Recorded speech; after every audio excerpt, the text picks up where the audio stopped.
Assalamualaikum warahmatullahi wabarakatuh. Perkenalkan, saya Pika Firdausa dengan NIM 191221176 yang akan mempresentasikan review dokumen rencana strategis bisnis Rumah Sakit Marzuki Mahdi Bogor pada tahun 2025 hingga 2029. Berikut adalah overview yang akan saya presentasikan. Nah, masuk ke profil singkat dokumen Renstra. Jadi, dokumen ini berfungsi untuk sebagai pedoman manajemen rumah sakit dalam mengarahkan pelayanan pendidikan dan penelitian sekaligus memastikan pengelolaan keuangan yang berkelanjutan. Di dalamnya juga termuat visi dengan 8 misi utama serta serangkaian sasaran strategis. Selain itu, Rangstra ini juga menyajikan analisis SWOT dan TOWS hingga inisiatif strategis berbasis balance scorecard. Lalu target utama yang ingin dicapai adalah meningkatkan pendapatan OJKN hingga 50% pada tahun 2029 serta terwujudnya transformasi digital dalam layanan berbasis teknologi informasi. Nah, berikut terlampir visi misi serta target rencana strategis bisnisnya. Nah, di sini ada peta strategis Rumah Sakit Marzuki Mahdi dalam perspektif balance scorecard maksudnya, dengan 4 bagian utama, yaitu perspektif keuangan, pelanggan, proses bisnis eksternal, proses bisnis internal maksudnya, terus yang terakhir pertumbuhan dan pembelajaran.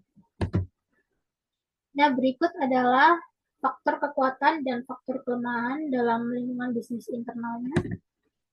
Jadi secara internal, RS ini memiliki kekuatan utama seperti ketersediaan SDM spesialis dan subspesialis kesehatan jiwa, status sebagai rumah sakit khusus pusat rujukan nasional, serta dukungan aset fisik dan jaring nasional internasional yang kokoh.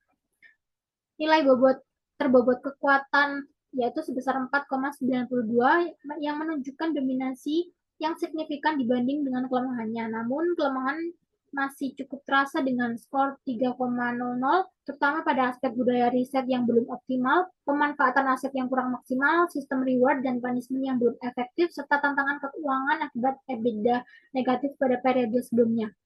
Hal ini mengindikasikan bahwa meskipun memiliki fondasi internal yang kuat, rumah sakit masih perlu memperbaiki aspek penelitian, tata kelola aset, dan kesehatan finansialnya. Nah, berikut adalah faktor peluang dan faktor ancaman di lingkungan bisnis eksternal. Jadi di sisi eksternal, rumah sakit ini menghadapi peluang besar dengan nilai terbobot 4,57, antara lainnya yaitu meningkatnya angka gangguan jiwa pasca pandemi, dukungan kebijakan nasional yang menempatkan kesehatan jiwa sebagai prioritas, serta posisi strategis rumah sakit sebagai BJSI, Hub, dan Clinical Research Unit.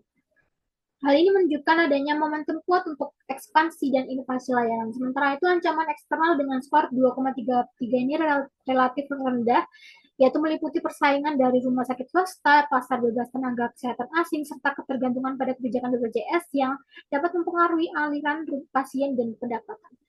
Dengan perbandingan peluang yang lebih besar daripada ancamannya, posisi rumah sakit ini berada di situasi yang kondusif untuk mengembangkan strategi pertumbuhan agresif dengan memanfaatkan kekuatan internal guna menangkap peluang eksternal yang ada. Nah, ini adalah posisi rumah sakit Marzuki Mahdi pada diagram Cartesius dengan titik koordinat X-nya 1,92 dan Y-nya 2,24 yang berada pada kuadran 1, yaitu growth oriented strategy. Pada posisi ini, rumah sakit ini disarankan untuk menetapkan strategi bertahan atau survival strategi. Nah, ini terlampir sasaran dan inisiatif strategi rumah sakit Marzuki Mahdi. Totalnya ada 23. Nah, masuk ke kelebihan kekurangan secara dokumen Renstra secara umum. Kelebihannya ada 4. Yang pertama, keterkaitan regulasi dan alignment kebijakan. Jadi dokumen ini menyatakan keterkaitan visi, misi, dan fungsi rumah sakit berdasarkan peraturan Kemenkes dan pedoman BLU atau sakit, sehingga ada landasan regulasi yang jelas untuk perencanaannya. Yang kedua, penggunaan kerangka BSC. Jadi dokumen ini menggunakan peta strategis BSC yang menetapkan sebab akibat antara tujuan strategis dan indikatornya. Yang ketiga, lengkapnya daftar inisiatif dan target kuantitatifnya. Jadi terdapat daftar inisiatif strategis dan target numeriknya. dan indikator per tahun 2025 hingga 2029 yang nantinya akan memudahkan untuk pengukuran. Yang keempat ada analisis kinerja histori dan evaluasi sakit yang disertakan. Jadi di dokumen ini menyajikan ringkasan capaian IKU 2020 hingga 2024 dan hasil sakit yang memberi konteks capaian dan masalah yang perlu ditindaklanjuti. Nah, ada pula kekurangan secara umumnya. Yang pertama, transparansi metodologisnya itu rendah pada penilaian SWOT dan TOWS. Meskipun ada skornya, namun dokumen ini tidak memaparkan secara rinci bagaimana bobot itu bisa diberikan. Yang kedua, beberapa target besarnya itu tidak disertai analisis kelayakan atau baseline dan asumsi. Contohnya seperti target pendapatan non-JKN yang naik menjadi 50%. Sedangkan komposisi pasien historinya itu menunjukkan dominasi BPJS.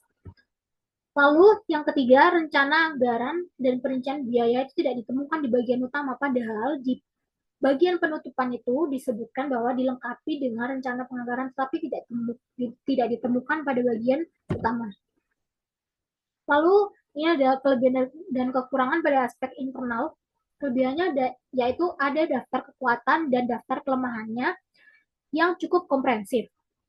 Kurangannya ada dua, yaitu kurang bukti kuantitatif untuk klaim internalnya. Jadi misalkan dinyatakan budaya meneliti belum optimal, akan lebih kuat jika disertai indikator seperti jumlah publikasi tahun per tenaga dan seterusnya.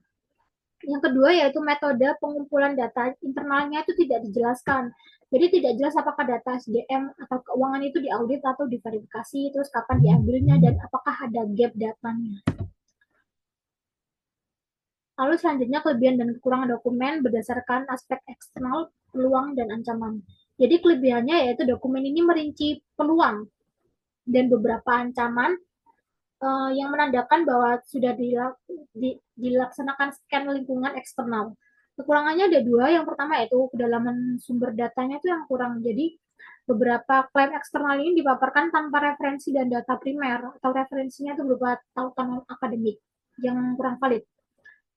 Yang kedua yaitu tidak ada analisis pesaing terstruktur. Jadi di dokumen ini kan menyebutkan vaskes swasta yang bermunculan, tetapi tidak memprofil pesaing utamanya, terus kapabilitas mereka itu seperti apa, atau analisis posisi pasarnya itu seperti apa.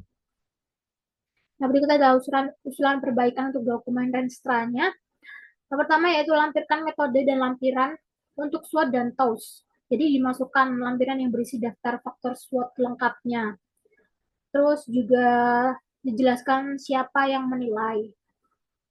Yang kedua, masukkan lampiran rincian biaya dan proyeksi arus kas untuk setiap inisiatif modal. Juga sertakan capex, opex tambahan, sumber pendanaan, IRR sederhana, payback period, dan proyeksi dampak pendapatan. Yang keempat,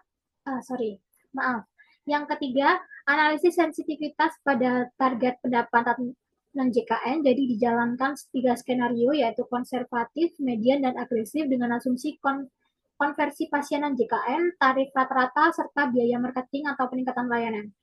Dan yang terakhir, perkuat referensinya. Jadi diganti atau dikomplementasikan rujukan non-akademiknya itu dengan sumber terpadu seperti data Kemenkes, BPS, jurnal nasional tentang prevalensi gangguan jiwa, dan sebagainya.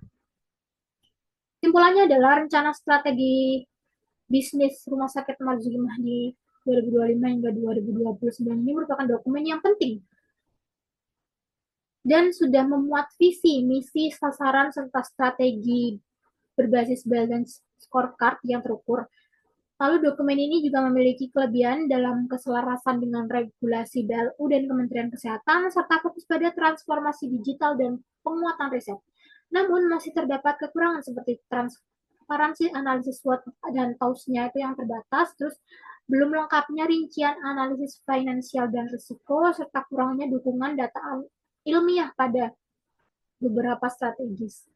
Dengan menambahkan lampiran metodologi, analisis keuangan yang lebih detail, serta penguatan referensi resmi, Restra ini itu berpotensi untuk menjadi pedoman yang lebih kuat, kredibel, aplikatif dalam mengarahkan Rumah Sakit Marzuki Mahdi menuju rumah sakit unggulan di tingkat Asia.